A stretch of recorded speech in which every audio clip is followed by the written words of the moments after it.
You're listening to a podcast called Gary, with me, Tom Mann. And me, Adam Etheridge. In this week's episode, we'll be talking about flying taxis by 2026, the conspiracy theories around Kate Middleton, whether Aaron Taylor-Johnson really will be the new James Bond, and HBO's new series, The Regime, starring Kate Winslet. So the rumours abound.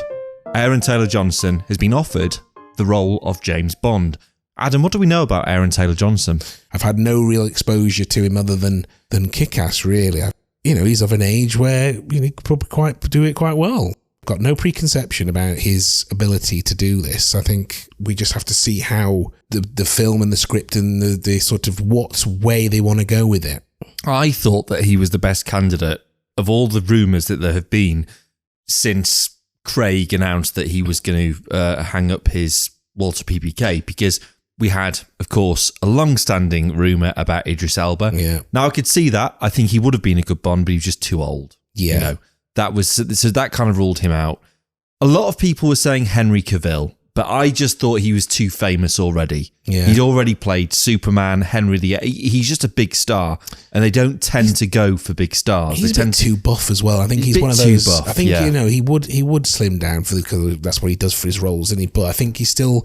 You're right. He's still very much this kind of Superman body. Even in like the films he's in at the moment, he just is very buff, and I just think he is just. It's hard. It's the same mantle, isn't it? When you either become, if you become a Superman, that's what you're seen as. If you're successful, If you're a Bond, that's what you're seen as. It's successful. So yeah, I think that would have been tough gig to play. He could have done it. I think he would have been good. Yeah. But they don't tend to go for people that are already famous, do they? It's a bit like they almost want to own that actor as Bond. Yes. That's the only thing that people will see that actor as, kind of thing. Hence probably why this lad will probably be, I say lad, I mean he's a man. He will do possibly quite well in that respect, because there's a lot less kind of idea about how he's going to play the role. And I think that's to stay with the Idris Elba. I think we've got a guy who plays many, many different roles, of course, but I think they just brought this kind of level of expectation, I think. Yeah, exactly. And it's difficult when you do know actors for other things not to think of them like that going into the role in the first place. They could have definitely pulled it off, but I just felt way back when there was loads of people in the running, including James Norton. I think he was another one. The other one was Tom Hiddleston. I just thought he was too weedy. I couldn't see him being Bond. He's too, Yeah, he'd be a good villain. Yeah, and good Bond villain. He does play villains quite well in a lot of, obviously the Loki type thing. But I think he could have played quite a good, say villain, or maybe something like a Q or something like that, because he's quite articulate and things like that. So I think he could have brought, if they were going down a whole new road of, rebirth. This is the thing. It's like, what is it going to be? How is it going to be?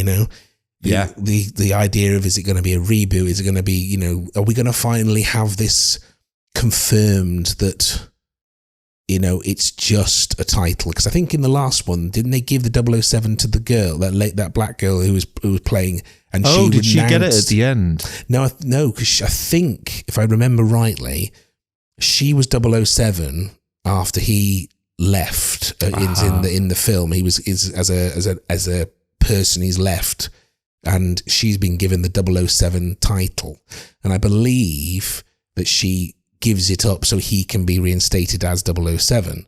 So I suppose in a way that has already kind of been, it's been sort of dealt with in it can be passed on. But I wonder whether this kind of, how it's the continuity of the kind of the James Bond thing, because if we can move away from it being a 007, anyone can be 007, but can anyone become James Bond? Yeah, exactly. And that's a very good point, is they could have written it into the universe, or one of the Bond universes, that James Bond is like 007, just a code name. It's not, it could be anyone. But there is a backstory, you know, he's been consistently an orphan throughout, hasn't he, from the Ian Fleming books as well. And I think that they will probably start afresh. I don't see them continuing it with the other cast of actors. Although I think Judi Dench was carried over from the Brosnan to the Craig, but I don't know. They've got a great cast. I think, M as Ralph Fiennes, is it? Is he M? Oh, yes. He was good. The one that I was never convinced by was Q, the new Q. Was it Ben Whishaw, the voice of Paddington? Yes, I think there is an element of that where he was maybe too geeky I suppose I don't know. It's hard. For me, he was a bit too young for me. Maybe. I think I just see Q. Desmond Llewellyn played him so well. It's difficult for me to see anybody else but somebody who is older than Bond, who Bond is sort of like he's a naughty school child.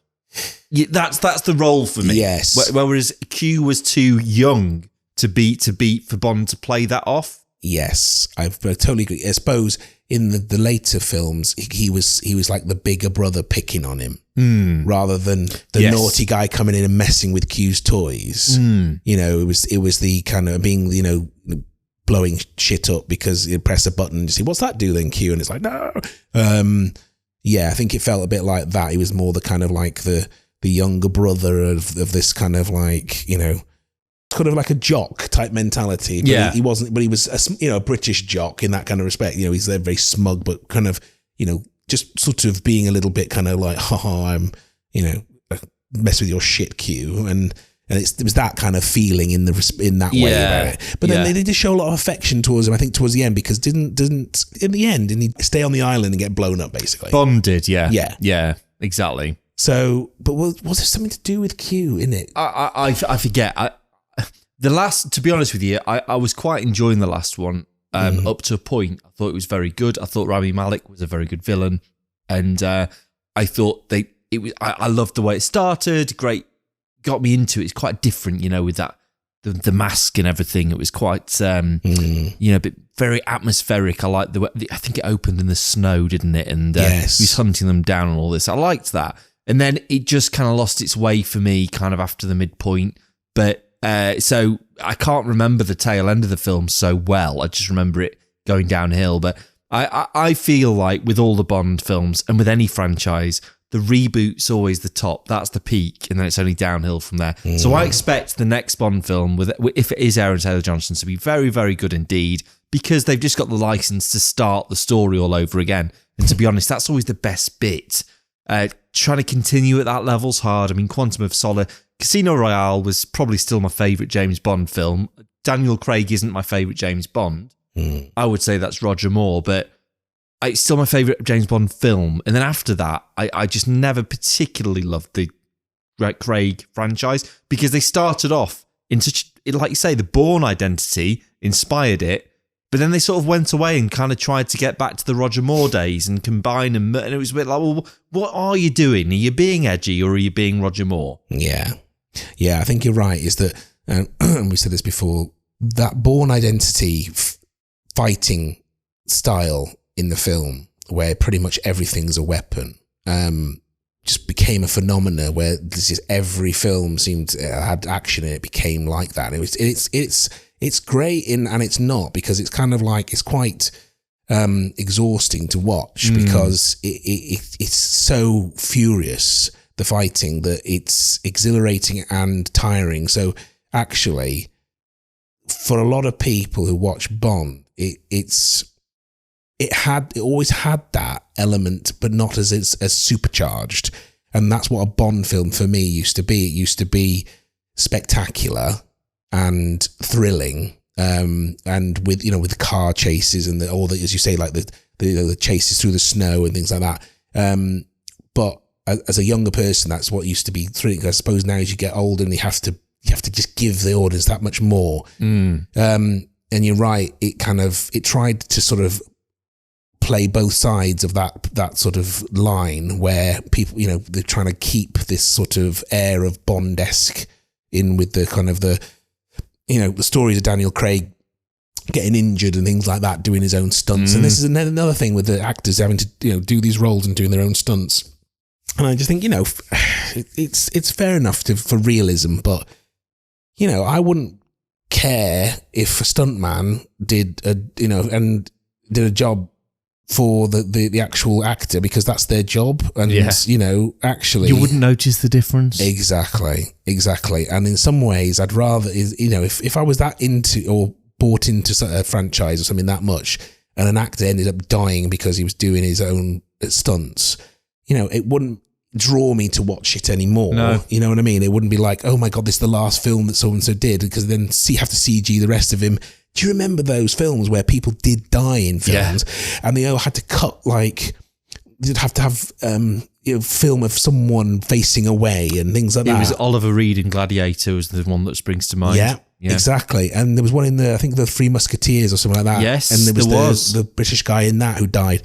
And it's just things like that. And now you can just bloody CG people and all this sort of thing. And bring people back to life, like Christopher Reeve. I mean, they did that quite badly in The Flash. Yeah. But they still did it. They could, basically it was rushed, but they could have made it look a lot better if they wanted to. Yes. And also in, what was the other film that Star Wars? It was one of the Star Wars films. Yeah. They brought the British guy back from that, and it was just, that was quite convincing. Peter Cushing. Yeah. And Carrie Fisher as well. Yes. Carrie Fisher wasn't as good though, I don't think. No. But I think there are things like that it wouldn't make me think, oh gosh, they can just do that. But the guy died or the person died for their art. But very rarely have I watched a film, even from back in the day when there was sort of different technology, the technology wasn't as advanced, where I go, oh, that's just so obviously the stuntman. The fact is, if you're engrossed in it, they're wearing the same outfit, they look similar enough.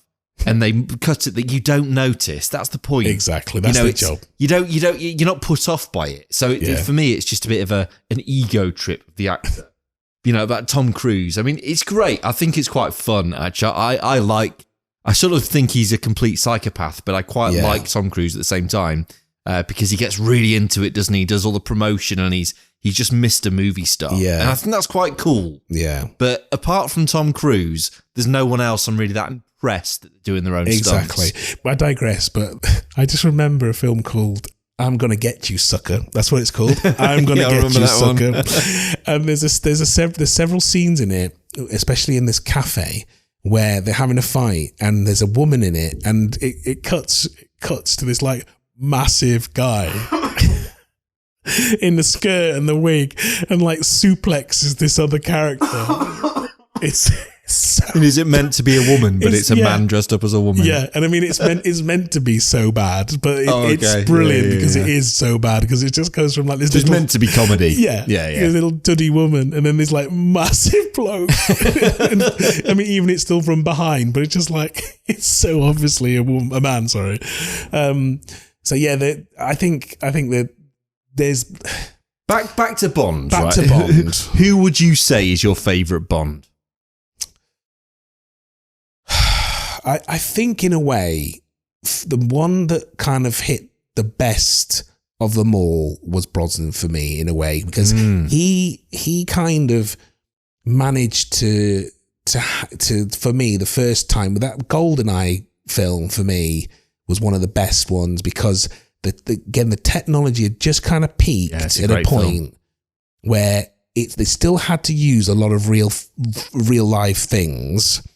So a lot of real stunts, but at the same time, they kind of made it a more realistic than just being God, he just got whatever gadget to get him out of this. You know, he kind of got hurt and he got sort of, he got into it just felt more like he wasn't invincible. Yeah.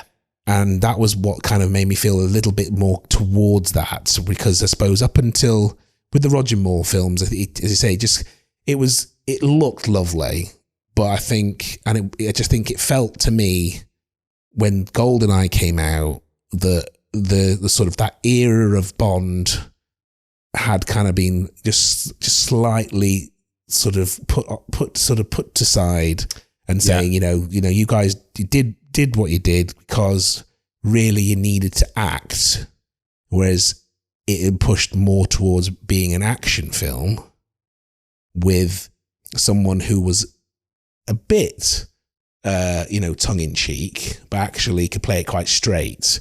And I think, as I say, for me, it was just that good blend of action and the sort of the homages in a way. Yeah, I thought he did a good job, Brosnan. I think he was solid Bond, and I really enjoyed his films. Strangely, I'm one of the few people that really still enjoys Tomorrow Never Dies, although I think you think it's a terrible film. Yeah. Christmas comes twice a year, or so. That's the last one, is it? That was the World Is... No, not The World Is Not Enough. There was another one, wasn't there? Die Another Day? Maybe it was The World Is Not Enough. Yeah. But I thought Brosnan made a really, really good effort, and he was impressive. And I think, to be honest with you, I think all the Bonds you can make a case for in their own way. Yeah. I don't think I'll ever really get with the Lazenby thing. Very kind of trendy for people to say, oh, the On Her Majesty's Secret Service is the best Bond. No, it's not. Shit. Yeah. Yeah.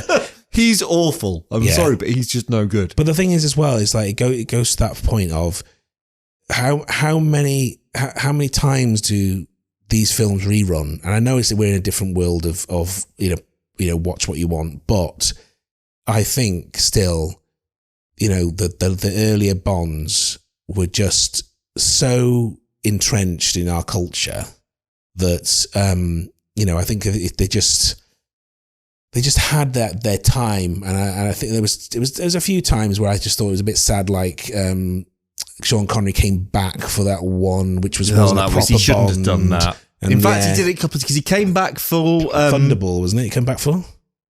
Now, he came back to the sort it was of the a remake of legitimate Thunderball. Bond series that, the main one for Diamonds Are Forever, I think, where he's looking really quite old, and you're like, oh, you're not looking your best here, Sean.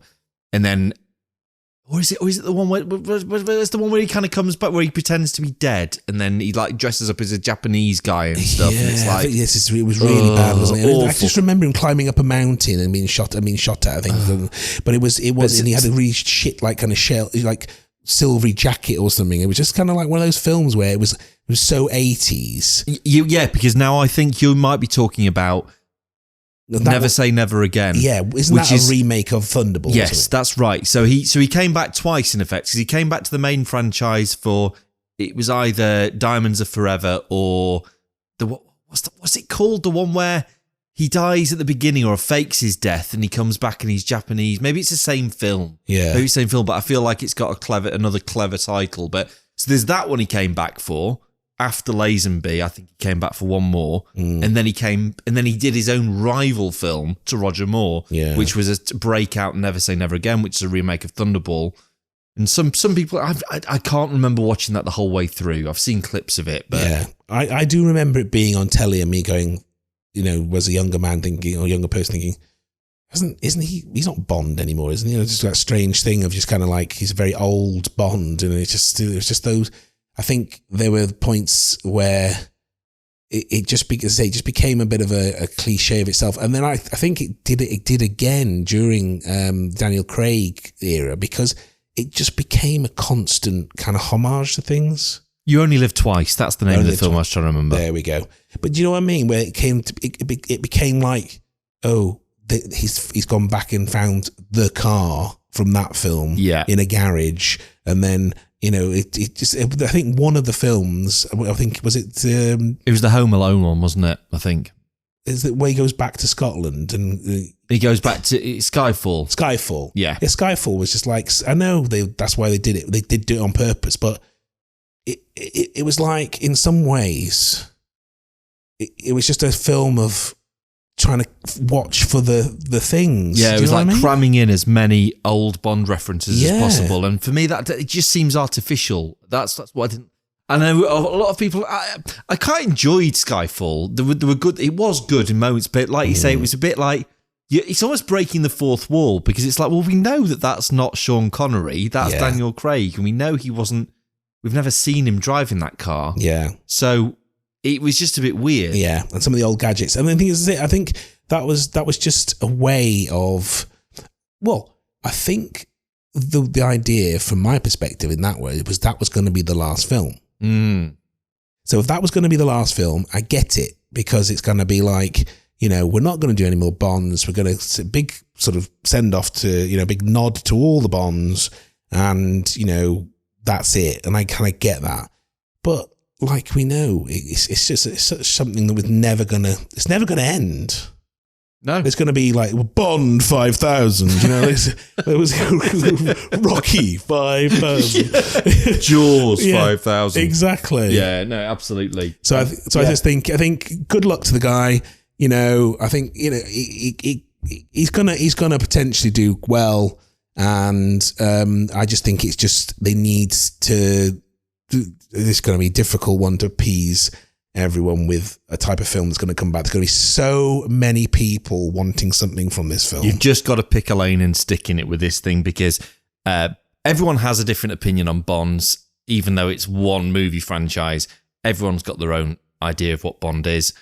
I think it will probably tick a lot of boxes, but if they try to cater for everyone, they'll cater for no one. They just have to pick the style. Do you know what? Just before we stop, I'm surprised at this point they have not actually decided to do like a Bond series.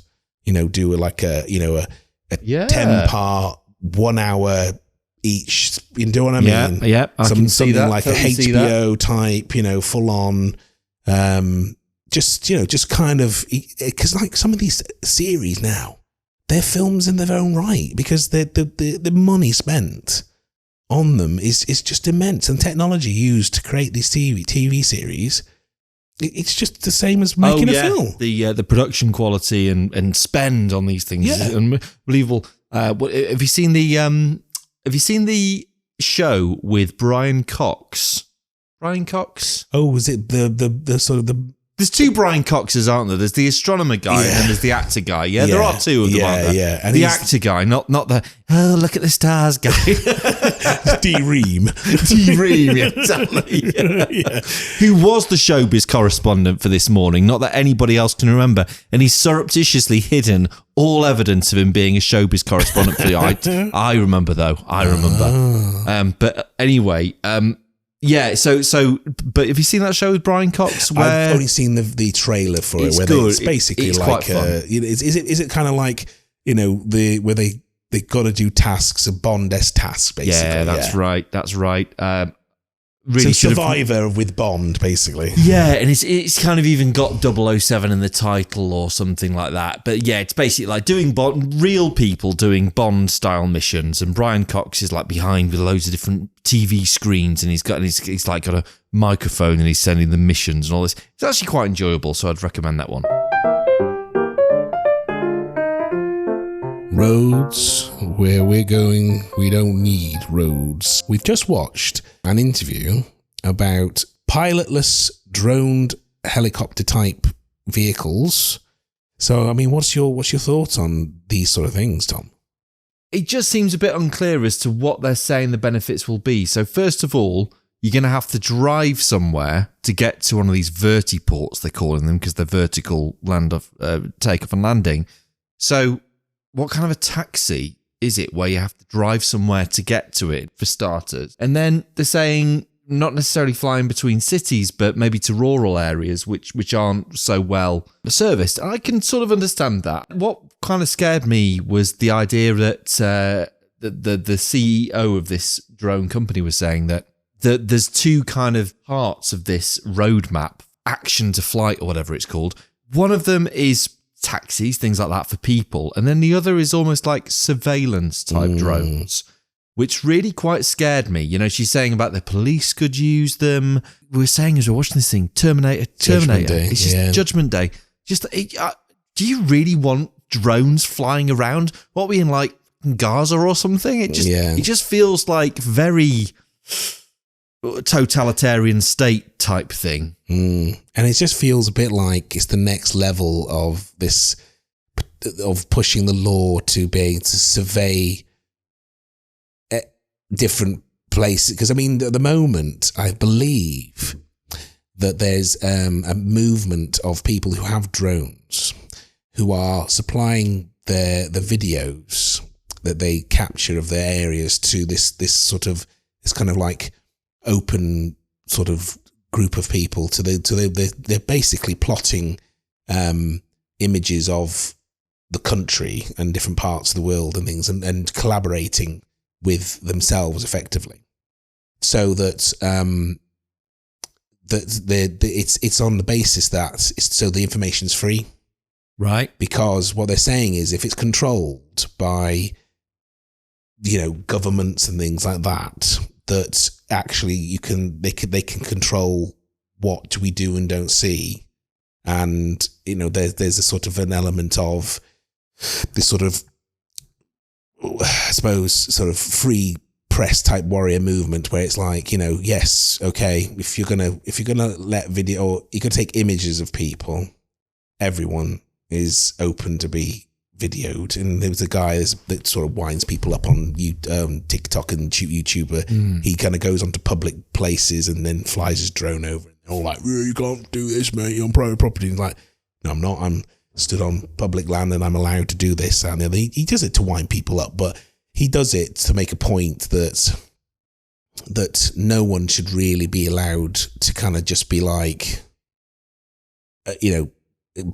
own the air above themselves. It's the sort of thing, it's like, if you want to make a product and you want to keep it secret, mate, then you pay the money to drive it around or create it in a hangar or something like that, if that's what you want to do, but you can't just be going around and sort of owning airspace.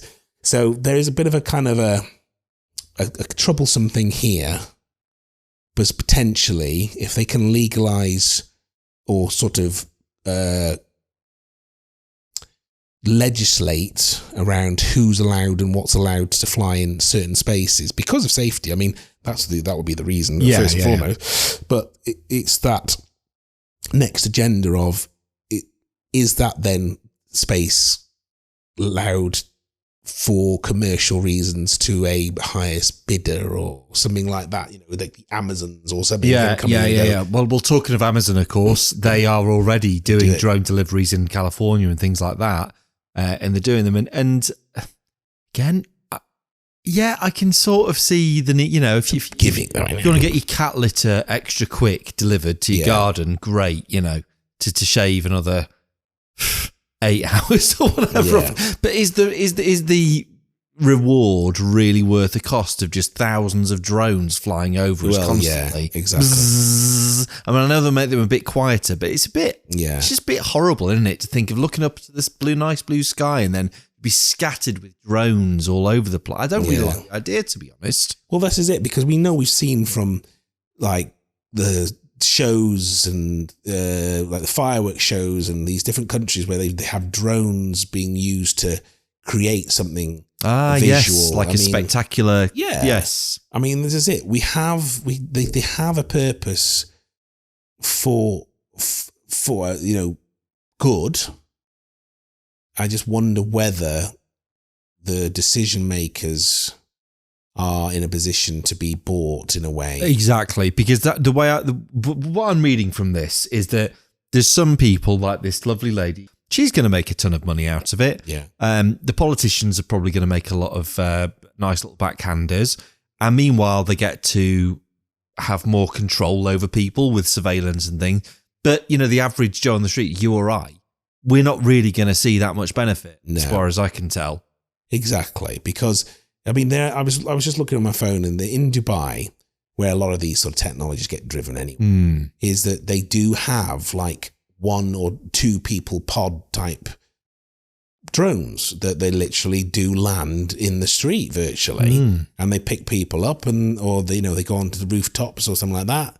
And I just think that I think you're right, is that if there's a way of linking certain areas in an expedited time, so like, I don't know, someone needs to you want to go to an airport, so you're going somewhere where the infrastructure is already present, and these sort of things could be then linking people or getting people from places where there's a very limited kind of road structure too. I mean, if you've not been to the many of the UK airports, I'm not you specific, but any of our listeners, is that they're quite either rural or in built-up areas. I mean, there seems to be this kind of, this combination, like there's never really a direct superhighway to any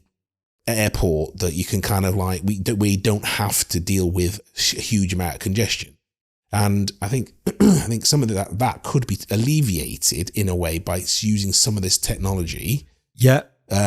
So maybe. I think that it could have a use in an application. I think that I'm just so jaded with the governments of the last however many years to actually do anything that's really long term and not just incredibly, self-serving, that I just have lost a lot of faith in our ability to see the bigger picture and to do this for the greater good. And I can just see this benefiting a few people and not really being well thought out. But I agree. I'm not against the technology. I think it's really cool. I'd love to have a drone, like do photography and stuff like that. I think it's awesome. And the idea of kind of being, I could see it being really, really exciting as an experience to do if you're in somewhere like a big city like Dubai, you go there on holiday and you kind of get flown around, like you say, onto the rooftop of a really cool building. And, that sounds really fun. But in terms of the core infrastructure of the country, great if they can make it work. But let's remember, they only can take so many people at a time. Yeah. So they're not that efficient. Probably can't go that far. Why don't they just make the trains work? Because they can't even make them work very well. So, Yeah, you're right. I think this is kind of a gimmicky. I think for me, it just seems very much like, let's just get the law in place to allow us to commercialize the sort of airspace between the floor and where the planes are. Yes. And, or even below that, where the sort of the commercial helicopters and things are allowed to fly in. I mean, again, I don't know what the levels are, but this is it. It's more about either controlling what people use as drones, controlling the space in the air so that they can get money from selling that space to someone. And then is it a case of, we're going to have cops being let go because what we'll do is we'll just have drones sent out everywhere. Exactly. And, but then again, I wonder whether there's an element of a good application for it. For example, a drone could be deployed for where there's an accident. And so I have seen some police using them, but if they're kind of something that was much more sort of deployed from base and it's faster or something, and it can get to somewhere, so we can go from where. Yeah, you're absolutely right. That's a good point. It's a bit like mountain rescue and things like that, or what have you, for example. And they can drop something in to keep someone alive or something, and or get something to someone so they can, I don't know, it can get out or something. I don't know. This is it. Some absolutely. Sort of survival. I think the technology is really brilliant, and I think that there could be some really, really good applications of it. And I think it's like any technology; it could be used for good or bad. Yeah, and I just hope that it is good. The jury's still out on that one. So, Watergate, Kate Middleton's The conspiracy theories are abounding. This is all about her disappearance from public life. Hasn't been seen since Christmas 2023. And of course, she's been reported to have had abdominal surgery. And now to make matters worse, there is now this faked, photoshopped family photo of Mother's Day that was supposed to stop the rumours and in fact has fueled them. And there are all sorts of conspiracy theories about Kate and what's happened to her.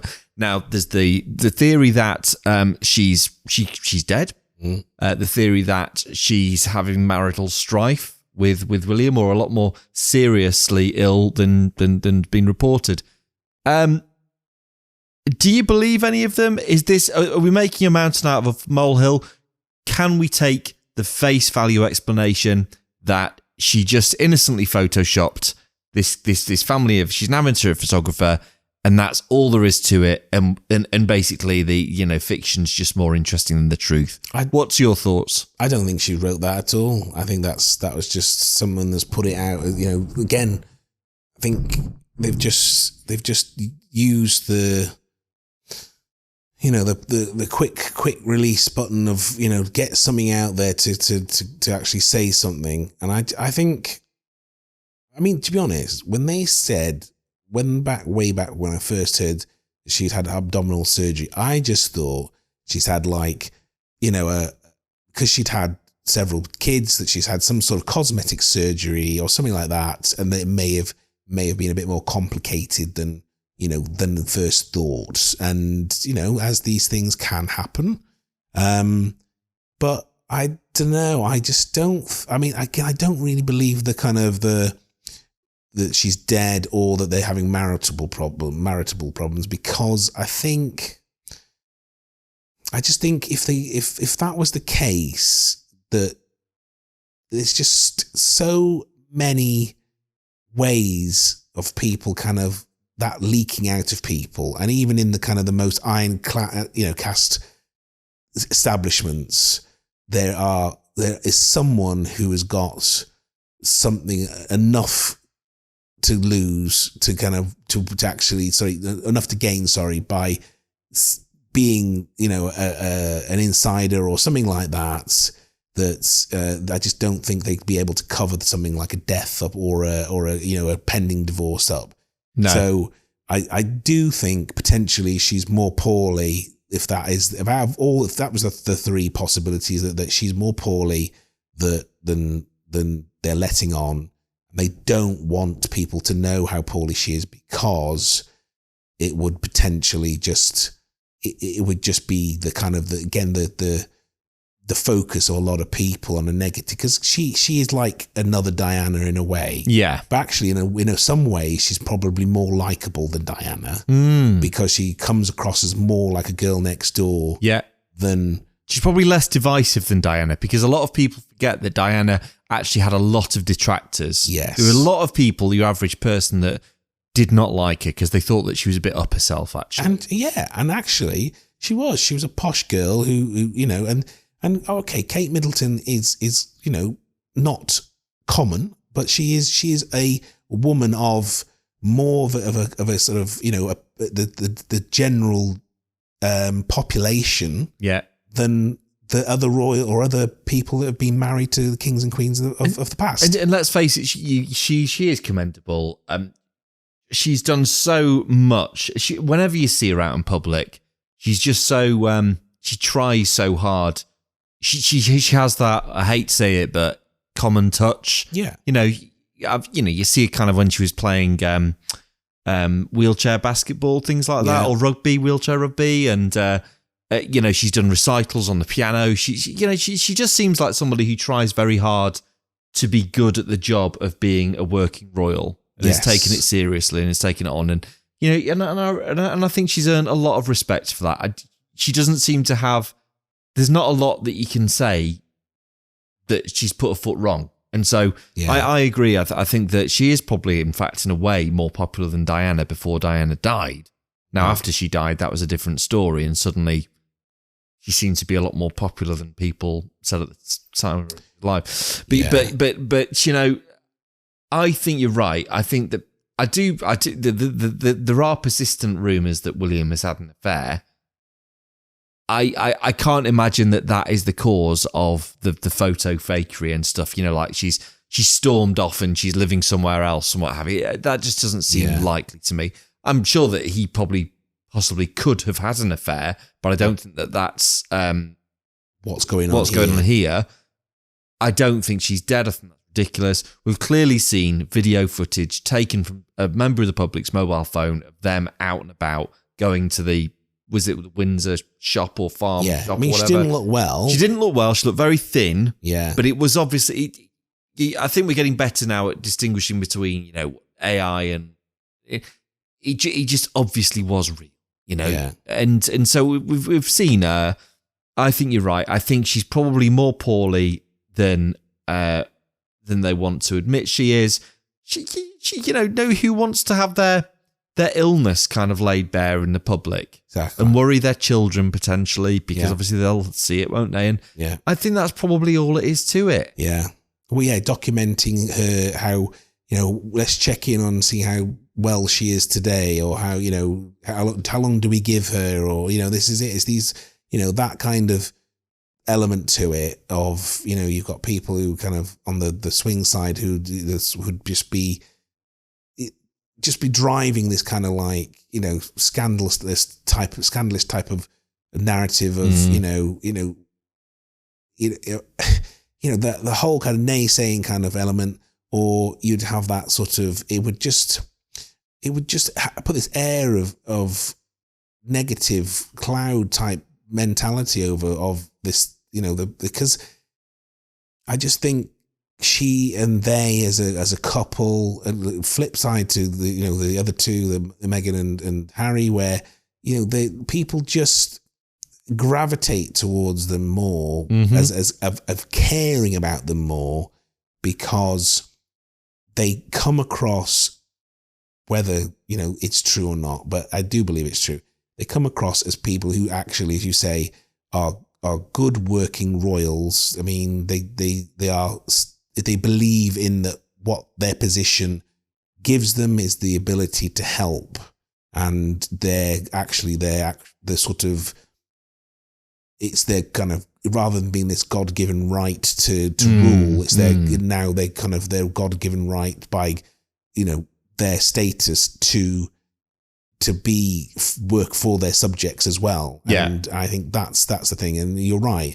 She has the liking to Diana in that way of where she does, how she sort of relates to people, is similar, because she as you say, she's not afraid to kind of get involved with, people of any kind of sort of background and things like that. Yeah. She seems to genuinely, as you say, relate to people and have that kind of rapport quite easily. That's it. It comes quite naturally to her. Yeah. And she just seems to care about the people that she's talking to. And no, I think hopefully, if she is really ill, then it's a swift recovery, because I think she's got a lot of fans out there, and I think that they're both actually doing a great job.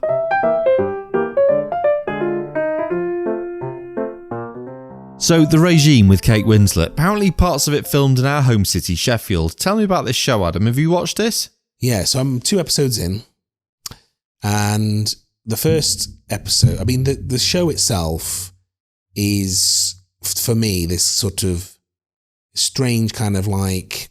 Have you ever seen the Hotel Budapest? Yes. It's that kind of slant on a kind of reality, in that everything's a little bit kind of off keel, it's sort of all a little bit kind of exaggerated. Mm-hmm. But it's sort of highlighting what I imagine occurs in a lot of sort of Eastern European countries, where there's quite a lot of corruption and things within sort of the establishment. Is it set in Eastern Europe then? Yes, so it's they don't say what country it is, because it's a fictitious country. But okay. They make reference to everything else. So they just haven't yet completely like honed in where or pointed to where they are in the world, effectively. Other than they're in Europe. But there's quite a lot of sort of Russian-y kind of Ukraine-y type of things that you could say it's probably more towards sort of Russia and Ukraine type of parts of the world. What genre would you say it is? You compared it to Hotel Budapest, which is that Wes Anderson, that thing? Yes. Would you say it's a sort of an offbeat comedy, or is it more of a drama, or what genre would you put it in? It's a bit of both. It's quite drama-y in the fact that the sort of the narrative, again, the narrative, but the story is more around a political, effectively a dictator in a way she is, and how she is just not actually mentally quite sane, in fully sane in the fact that she feels like at the beginning of it's all about, she's worried about mold in this palace that she's in.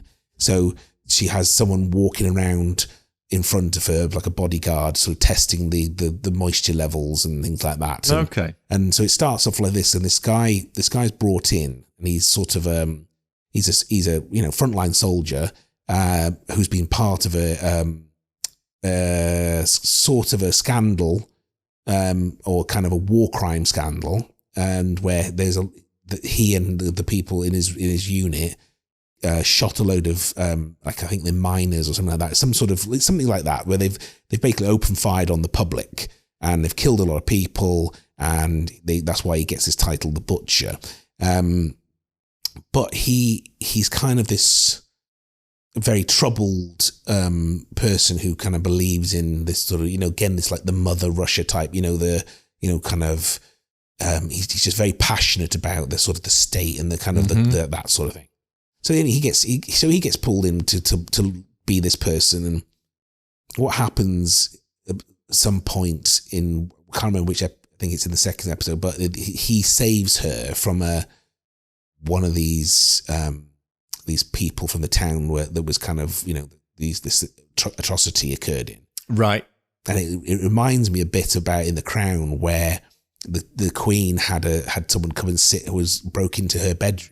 Oh yes. Do you remember that? Yeah. Yeah. And it's very similar to that, but then this foot soldier kind of comes in and basically just beats this guy to death. So she's kind of like sort of, this sort of driven then by his kind of very manliness, right, to have him around, and there is this element of kind of very sexual tension. Right. So this is where I mean, it's kind of like there's so many different kind of elements to this kind of, how is this story going and how is this kind of unfolding? This is reminding me a little bit of the Elizabeth was, I think there was, is it Kate Blanchett played Elizabeth, the first. Yeah.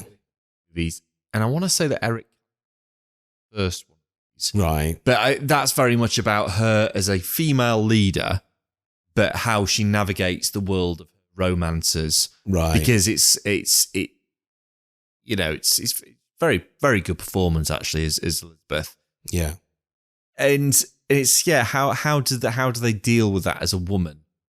As having still kind of being in charge, but having that kind of, obviously that's other side to her character, and it's maybe a different challenge for a female leader as it is for a male leader.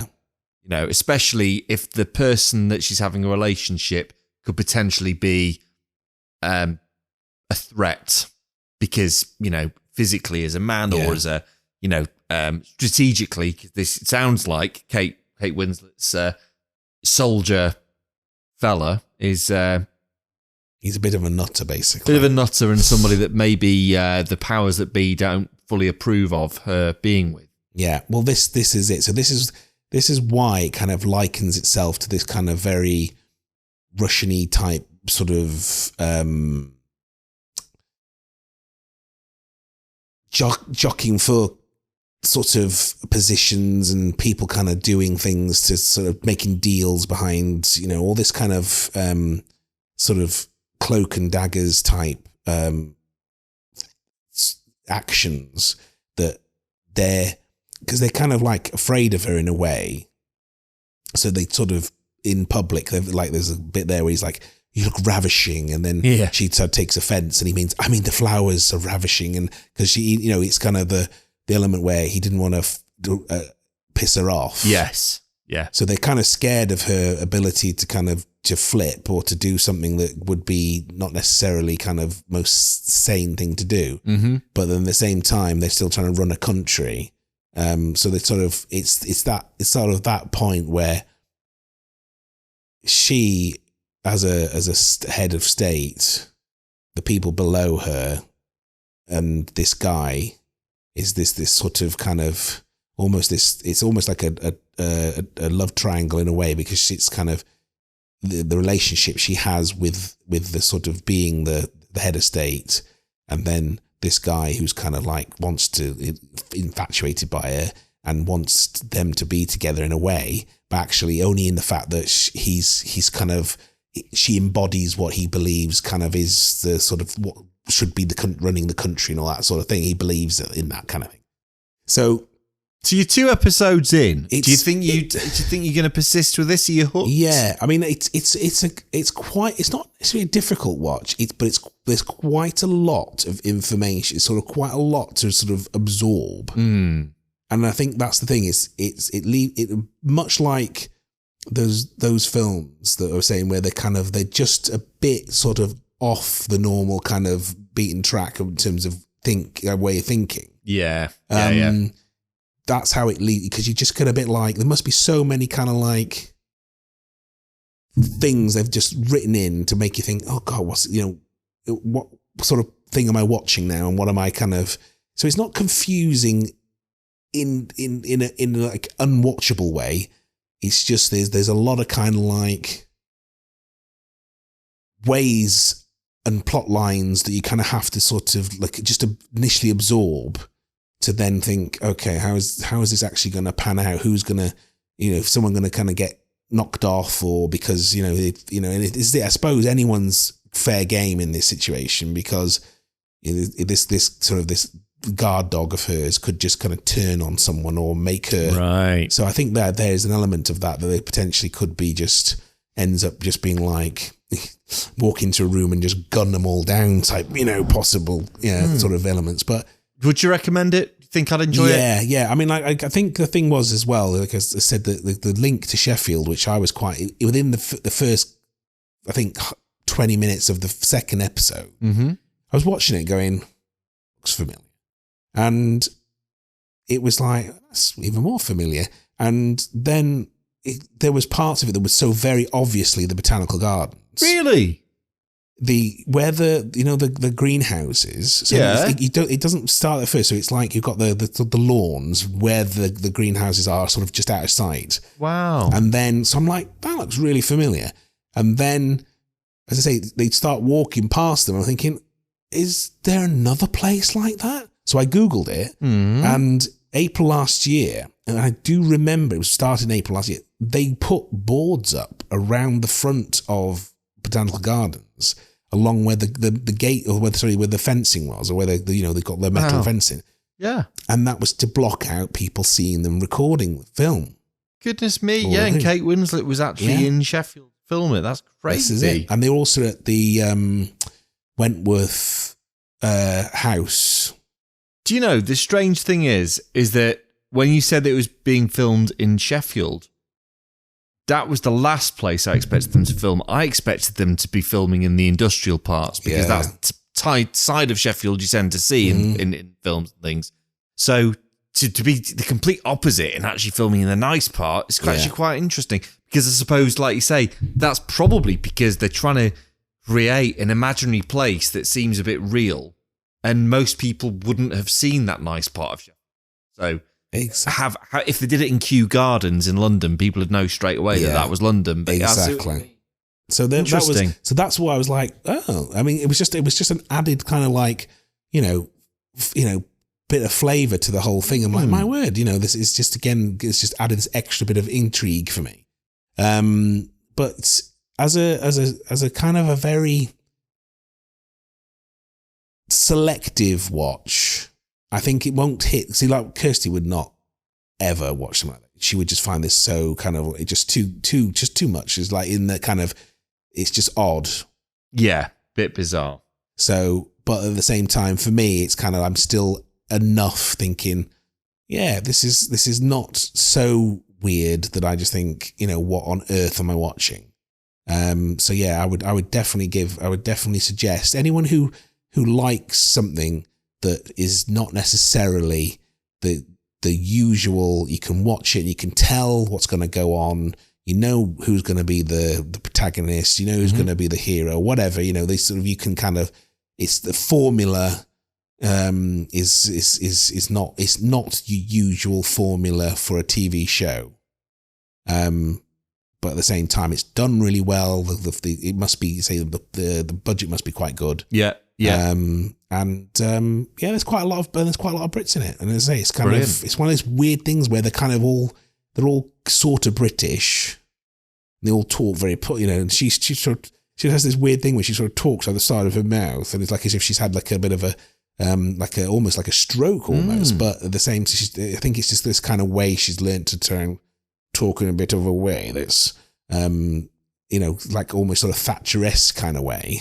Yeah, it seemed from the trailer a little bit exaggerated and almost adding to this sort of comedy aspect to it. Like so that's it. You do get this kind of thing. Yeah, you do get this element where it's like there's an element of you'd either find it funny or you don't. Yeah. And there are parts where you say there's just parts where they just have cooked potatoes around because apparently it's cleansing, and it's just so daft, but it's quite funny at the same time. Well, I'm going to check it out, and I think we should leave it there. Yes, because it's nearly 10 o'clock.